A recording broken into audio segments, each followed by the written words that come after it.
थे कि इसको मुकम्मल हटा दो, ताकि जो बात कही जाए वो साफ साफ समझ में आवे। अहले सुन्नत के जलसों को कोई दूसरा नहीं, हमारे ही लोग बंद कराएंगे। आप अपनी जरूरत भर साउंड रखो। ये 5 किलोमीटर चोंगा बांध के बताना क्या चाहते हो?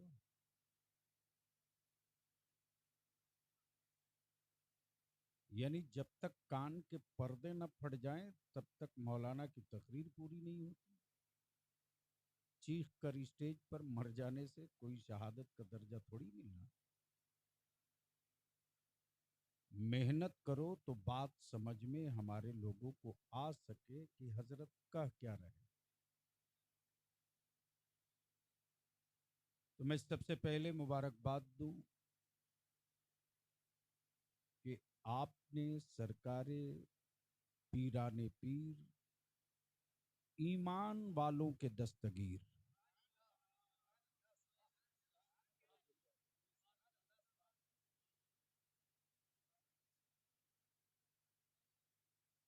पीर सबके हैं, दस्तगीर ईमान वालों।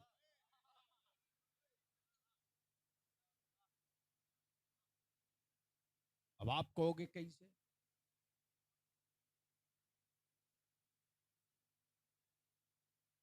जुमा के दिन ऐसे ही पगड़ी बांध कर जाते हो आप लोग?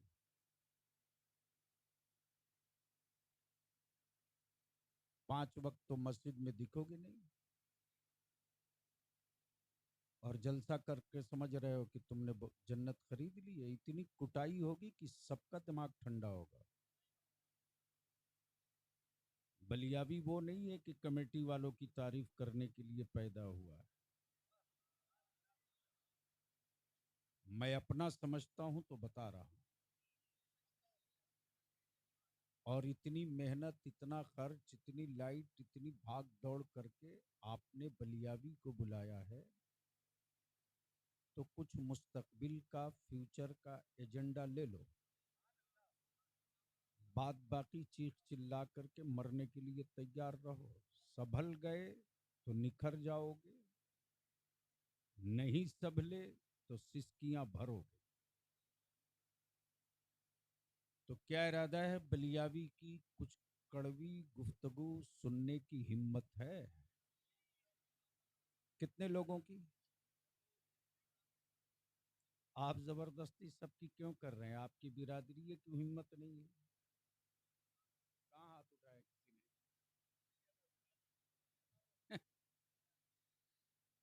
तो अब मूड है तो जी लगाकर नबी और आले नबी की बारगाह में दुरूद पाक का तोहफा। अल्लाहुम्मा सल्ली अला सय्यदिना मौलाना मुहम्मदिन बारिक वसल्लिम सल्लु अलैहि सलातुम व सलामन अलैका या रसूल अल्लाह सल्लल्लाहु अलैहि वसल्लम। मैं शायर तो हूँ नहीं कि हमको शायरी याद है, आशार भी हमको याद नहीं है,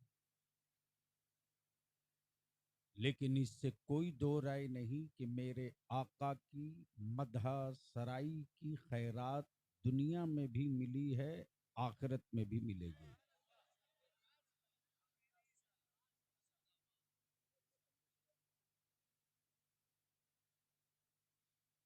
और उसकी मिसाल देखनी हो तो आप अपने घर के बेटे को देख सकते, मद्दाह खैरुल अनाम जनाबे गुलाम गौस गजाली को, या जो भी मेरे आका का मदह खां है।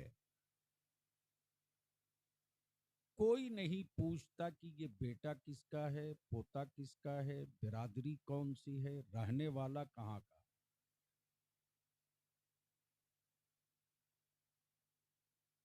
बात मुस्तफ़ा की जुल्फों की करता है,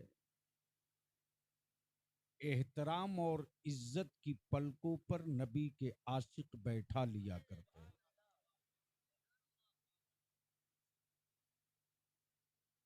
बलियाबी की गुफ्तगू का 2-3 पार्ट होगा।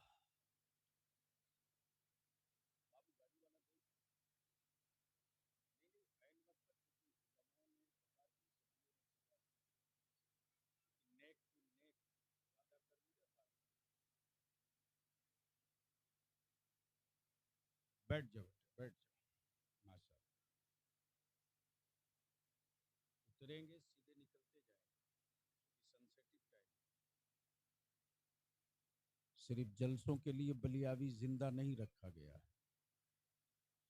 अब दिल लगाओ। शायरी और है, आशिकी और है।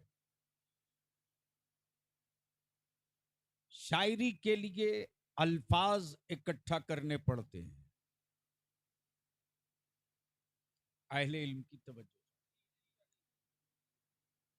शायरी के लिए अल्फाज इकट्ठा करने पड़ते, और आशिकी के लिए दिल जलाना पड़ता है।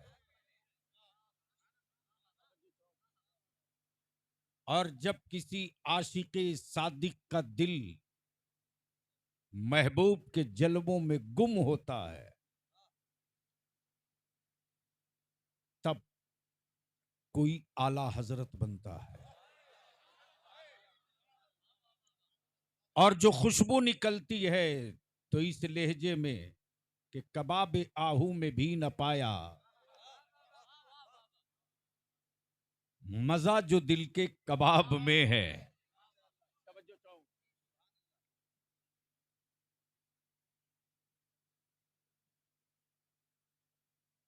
कबाब याहू में भी न पाया, मजा जो दिल के कबाब में है। और जब मदीने की सरकार पर जिसका भरोसा और एतमाद अटूट होता है, वो उस्ताज़े जमन की जबान में कहता है, या रसूल अल्लाह तेरे टुकड़ों पे पले हैं। या रसूल अल्लाह तेरे टुकड़ों पे पले, गैर की ठोकर पे न डाल। क्या कहा? अहले इल्म की तवज्जो चाहूं। अहले इल्म तेरे टुकड़ों पे पले, गैर की ठोकर पे न डाल। झिड़कियां खाएं कहां छोड़ के सदका तेरा। और जब मुस्तफा के एतमाद पर कोई नबी का आशिक इतराता है, तब मुस्तफा रजा मुफ्ती आजम बन के यूं गुनगुनाता है। मुस्तफा रजा मुफ्ती आजम बनकर यूं गुनगुनाता है। क्या कहता है? क्या कहता है?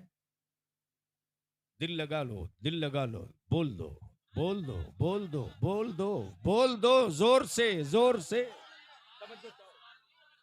क्या कहता है? मुस्तफा रजा मुफ्ती आजम बनता है तो क्या बोलता है? मेरे अमाल का, मेरे अमाल का बदला तो जहन्नम ही था। मेरी नमाजें, मेरी इबादत, मेरी जिंदगी की हर सांस कह रही थी, मेरे जिस्म के हर हिस्से कह रहे थे, तेरे अमाल का बदला जहन्नम है। मेरे अमाल का बदला तो जहन्नम ही था। मैं तो जाता, तय था, मैं तो जाता, फाइनल हो चुका था, मैं तो जाता। मीजान पर मेरे अमाल तौल कर डिसीजन कर दिया गया था, मैं तो जाता।